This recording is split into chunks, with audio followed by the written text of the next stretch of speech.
জীবনে এমন একটা সময় আসে যখন নিজের জীবনের ইচ্ছাগুলোর থেকে পরিবারের সবার ইচ্ছাগুলোর প্রাধান্যটা অনেক বেশি হয়ে ওঠে।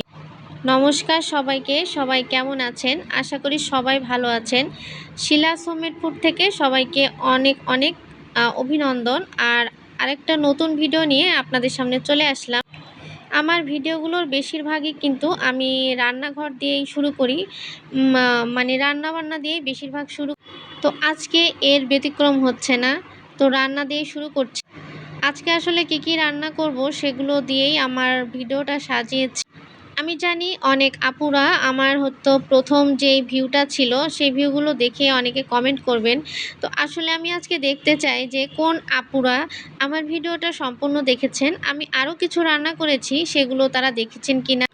তো যাই হোক, এই যে প্রথমে যে কথাটা বলতেছিলাম, এমন একটা সময় আসে জীবনে, অর্থাৎ মেয়েদের জীবনে নিজের ইচ্ছাগুলোর থেকে না পরিবারের মানুষের ইচ্ছাগুলো বেশি প্রাধান্য।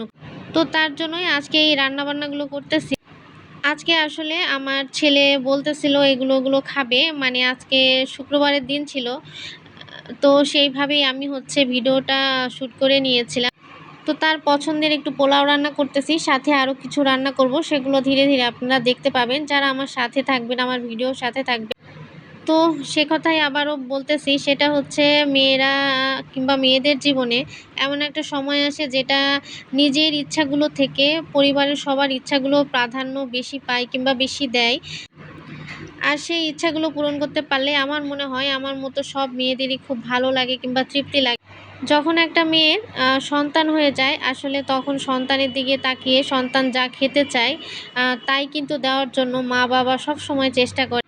আসলে যখন আমি রান্নাগুলো রান্না করতেছিলাম, সে অনেক দিন আগ থেকে বলতেছিল। পরে যখন সে এসে দেখলো যে আমি তার পছন্দের রান্নাগুলো করতেছি, আমার ছেলের পছন্দের রান্নাগুলো, তখন আমার ছেলে আমাকে জড়িয়ে ধরে খুবই খুবই খুশি হচ্ছে আর বলতেছে, মামুনি তুমি খুব ভালো, তুমি খুব ভালো। তো আপনারাই বলেন না যে এই কথাগুলো আসলে একটা বাচ্চা কিংবা একটা সন্তানের মুখ থেকে কখন যখন সে খুবই খুশি হয়, ভালো লাগে তার তখন। আর সন্তানের মুখের এই কথাগুলো শুনলে কিন্তু যে কোনো বাবা মারই স্বাভাবিক অবস্থায় খুবই খুবই ভালো লাগবে। সন্তান তো আসলে সবসময়ই মানে ছোট হোক বড় হোক সন্তানই থাকে বাবা মায়ের কাছে।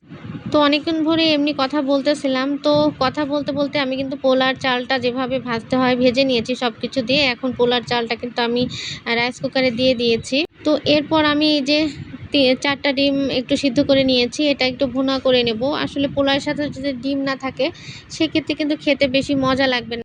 আর যখনই পোলাও রান্না করি না কেন আমি, আর পোলাওটা খুব কমই রান্না করা হয়, তারপরে যখনই রান্না করি তখন কিন্তু যাই থাকুক না কেন সাথে, আমি কিন্তু ডিমটা অবশ্যই রাখি। ডিমটা রাখলে আমার কাছে পোলাও খেতে খুবই ভালো লাগে, ব্যক্তিগতভাবে বলতেছি।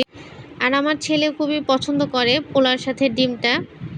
তো যাই হোক, ডিমটা আমি এখানে ওই যে শুধুমাত্র পেঁয়াজ আর মশলা দিয়ে একটু কষিয়ে রান্না করে নেব। আমি আসলে প্রতিদিন ডেলি যে রান্নাগুলো করি সেই রান্নাগুলোই আমি শেয়ার করার চেষ্টা করি। আসলে এক্সট্রাভাবে একটু ভালো ধরনের রেসিপি কিংবা মানে স্ন্যাক্স জাতীয় রেসিপিগুলো অনেক অনেক আমার ভিডিও আছে, আগে আমি অনেক দিয়েছিলাম।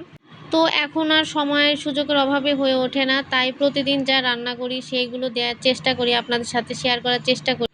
আসলে যে রান্নাই করেন, যে রেসিপি করেন না কেন, সুন্দরভাবে উপস্থাপন করাটা, সুন্দরভাবে সেটা পরিষ্কার পরিচ্ছন্নভাবে সবার সামনে তুলে ধরাটাই হচ্ছে আপনার আর্ট। আমি দেখেছি অনেক বড় বড় আপুরা আছেন যারা অনেক সুন্দর সুন্দর রান্না করেন, তারাও রান্না করে ভাইরাল হয়েছে, আবার খুব সিম্পল রান্না করে তারাও ভাইরাল হয়েছে। আসলে এখানে কথা হচ্ছে সুন্দরভাবে উপস্থাপন করাটা, নিয়মিত কাজ করাটা, তারপর রেগুলারিটি মেনটেন করাটা, আসলে এগুলো কিন্তু খুব ভালোভাবে ম্যাটার করে। আপনি যত সুন্দরই রান্না করেন না কেন আর যাই করেন না কেন, আপনার যদি মানে এখানে রেগুলার না থাকেন, সেই ক্ষেত্রে আপনি সেখান থেকে আসলে কিছুই করতে পারবেন না। আর এই বিষয়টা কিন্তু আমি খুব ভালোভাবে বুঝেছি, তাই প্রতিটা ভিডিওতে একটু একটু হলেও আমি চেষ্টা করি এই কথাগুলো শেয়ার করার জন্য। যারা আমার ভিডিওগুলো দেখছেন তারা বুঝতে পারবে। আসলে কি জানেন, অনেক আক্ষেপ কিংবা মনের অনেক কষ্ট থেকে এই কথাগুলো বলি। যদি কেউ আমার ভিডিওগুলো দেখে, একটুকুও দেখে, তাহলে তারা যেন আমার মতো এই ভুলগুলো না করে, যে গ্যাপ দিয়ে কিংবা বাদ দিয়ে এই মানে ভিডিও দেওয়া আর কি, ভিডিও করা, সেক্ষেত্রে কিন্তু বছরের পর বছর গেলেও সফলতা পাওয়া যাবে না। তো আসলে আমি ইচ্ছাকৃতভাবে করি নাই। আমার সময় পরিস্থিতি আমার সাথে এরকমটা করেছে। সেইজন্য হয়তোবা আমার এরকম হয়েছে। আসলে আমার বাড়ির পাশে মেইন রোড, সেখান থেকে অনেক গাড়ি যাচ্ছে। আমি চেষ্টা করেও এভয়েড করতে পারতেছি না। যদি আপনারা বাড়তি কোনো নয়েজ শোনেন সেক্ষেত্রে ক্ষমা সুন্দর দৃষ্টিতে দেখবেন। তো পোলাওয়ের সাথে যদি একটু মাংস রান্না করা যায় তাহলে কেমন হয় বলেন তো? তো যাই হোক, একটু মাংস রান্না করে নিচ্ছি। এখানে হচ্ছে চিকেন রান্না করে নিচ্ছি। চিকেনটা আমার ছেলে খেতে অনেক পছন্দ করে। সেজন্য রান্না করা হচ্ছে আরকি। আসলে রান্নাগুলো আমি ফুল একদম আপনাদের সাথে ডিটেইলসে শেয়ার করতেছি না। কথা বলতেছি আর রান্না করতেছি, সেটা আপনারা দেখে বুঝতে পারতেছেন। তো ডিটেইলস যদি শেয়ার করতে যাই সেহেতু ভিডিওটা অনেক বড় হয়ে যায়। এজন্য আমি চেষ্টা করতেছি ভিডিওগুলো একদম একটু ছোট, ছোট করে করা। কারণ আমাদের সবার এখন এতটা ধৈর্য নাই যে আমরা সবাই হচ্ছে অনেকটা ধৈর্য নিয়ে ভিডিওগুলো তো যাই হোক, আমি কিন্তু আমার প্রসেসে রান্নাগুলো করি, সেগুলোই আমি আপনাদের সাথে শেয়ার করি। যেহেতু ভিডিও দিতে হয় এজন্য আরকি এরকম করে ভিডিও করা। আপনারা যদি আমার সাথে থাকেন, আবারও আমাকে একটু হেল্প করেন, সেক্ষেত্রে আমি কিন্তু অবশ্যই সামনের দিকে এগিয়ে যেতে পারবো। আর হ্যাঁ, এই পর্যায়ে একটু সবাইকে বলে দিই, যারা এখনও আমার সাথে আছেন প্লিজ একটা লাইক দিয়ে আমার ভিডিওটা কন্টিনিউ করবেন। আপনাদের একটা লাইক আমার জন্য অনেক, অনেক, অনেকটা উপকারী। আর আমাকে সামনের দিকে এগিয়ে যেতে অনেকটা সাহায্য করবে। কেন কি আমি অনেকদিন যাবৎ কাজ করতে পারি নাই। তাই আমার যত আপুরা ভাইয়ারা ছিল সবাই হয়তোবা আমি যেহেতু ভিডিও দিতে পারি নাই দীর্ঘদিন যাবৎ, এই কারণে হয়তোবা তারা ভুলে গেছে কিংবা তাদের সামনে আমার ভিডিওটা শো করতেছে না। তো যাই হোক, আমি আবারও চেষ্টা করতেছি। নতুন যারা আছেন তারা প্লিজ একটা লাইক দিয়ে একটা কমেন্ট করবেন। আমার ভিডিওটা কেমন লাগলো একটু আমাকে জানাবেন।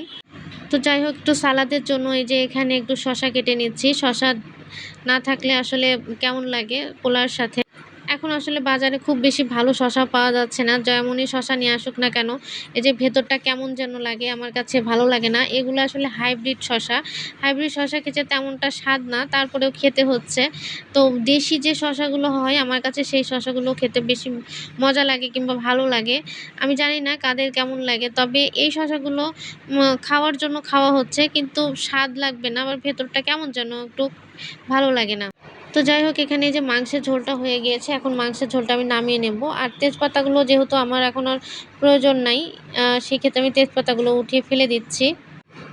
তো মাংসটা এইভাবেই আমি একটু নামিয়ে নিচ্ছি। নামিয়ে নেওয়ার পর আমি আরেকটা রান্না করেছি, যে রান্নাটা আমি প্রথম অবস্থাতে হচ্ছে দেই নাই। তো দেখি যে কোন আপুরা আসলে আমার ভিডিওগুলো দেখে কি দেখে না সেটা বোঝা যাবে। তো যাই হোক, আমি যেখানে মাছ ভেজে নিচ্ছি, ২ পিস মাছই ভাজবো। কারণ মাছ আমি আ মানে খাওয়ার জন্য শুধুমাত্র ভাজতেছি। আর এগুলো আছে, এই তো রান্নাগুলো আমার কমপ্লিট হয়ে গিয়েছে। আমার এই রান্নাগুলো ও ভিডিও যদি আপনাদের এতটুকু ভালো লাগে, প্লিজ, প্লিজ সবাই আমাকে একটু সাপোর্ট করবেন। সাপোর্ট করে আমার সাথেই থাকবেন। আজকের মতো এখানেই শেষ করছি। সকলে ভালো থাকবেন, সুস্থ থাকবেন। Thank you.